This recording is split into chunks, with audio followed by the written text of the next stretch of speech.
Kalau kemarin kita bertemu di pagi hari ya, Bang Margarito, karena kita menerka-nerka pelantikan dari Pak Ahok kemarin. Ternyata hari ini, nanti rencananya pukul 2 siang di Istana Negara.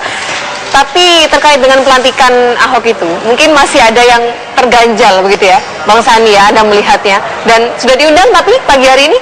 Ya sudah terima undangannya. Datang nggak nanti kira-kira? Sepertinya tidak. Kenapa nih Bang Sani? Ya jadi ini kan ada satu pandangan dari mayoritas anggota DPRD yang pada waktu itu tidak hadir paripurna dan siang nanti mohon maaf juga menyatakan tidak akan hadir dalam pelantikan karena dari sumbernya pada rapat paripurna yang dulu itu kita mendapatkan ada 2 pelanggaran di sana. Yang pertama adalah pelanggaran prosedur untuk mengundang. Nah, ketua DPRD itu tanda tangan sendiri, tidak melibatkan wakil-wakil ketua yang lainnya. Padahal kolektif kolegial menurut Anda? Kolektif kolegial. Yang kedua adalah pelanggaran komitmen. Kenapa? Karena dalam notulensi rapat gabungan pimpinan sekitar 2 minggu sebelumnya, di situ disebutkan bahwa rapat paripurna pengusulan Pak Ahok menjadi gubernur menunggu rekomendasi atau pendapat hukum dari Mahkamah Agung. Nah, sampai kemarin itu belum dilakukan semua proses itu. Nah, dengan pelanggaran itu kita protes.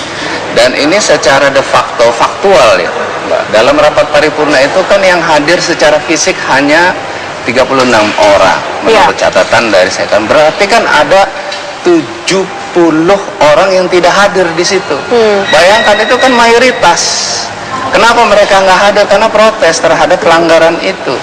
Tetapi Ketua DPRD telah menggunakan kewenangannya secara sewenang-wenang untuk tabrak saja langsung, kemudian mengirim surat kepada Presiden dan hari ini siang nanti akan ada pelantikan.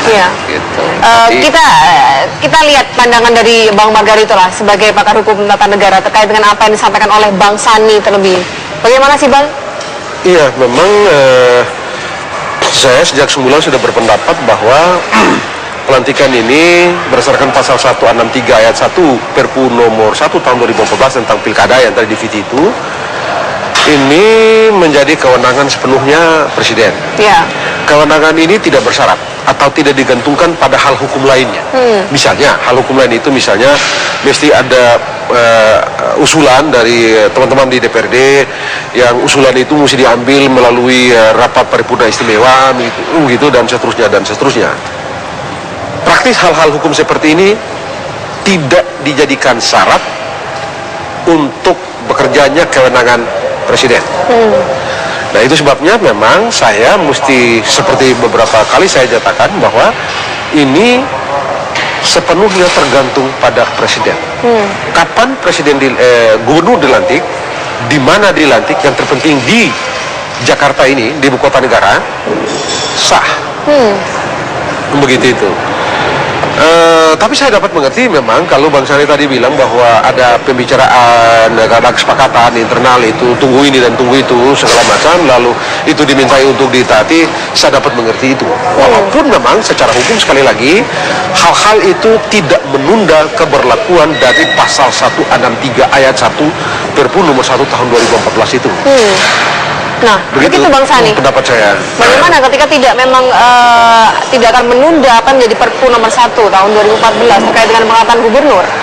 Iya, ini ada 2 hal yang menjadi landasan kita kenapa kita agak concern terhadap masalah ini. Yang pertama adalah karena ada surat dari Kemendagri yang mengarahkan Pak Margarito bahwa itu harus ada paripurna pengusulan pengganti Pak Jokowi menjadi gubernur di DPRD, gitu. Sehingga surat dari Kemendagri itu dibahas di rapat gabungan pimpinan. Hasilnya adalah semua fraksi dan diketok palu oleh Ketua DPRD sepakat.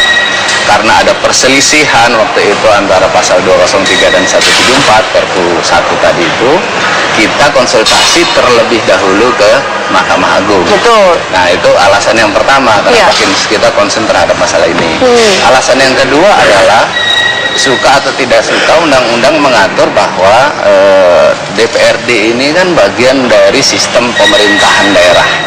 Dia mitra paling kritis, paling objektif, paling dalam, karena dia punya kewenangan untuk membahas anggaran, membahas perda, melakukan pengawasan dan lain sebagainya.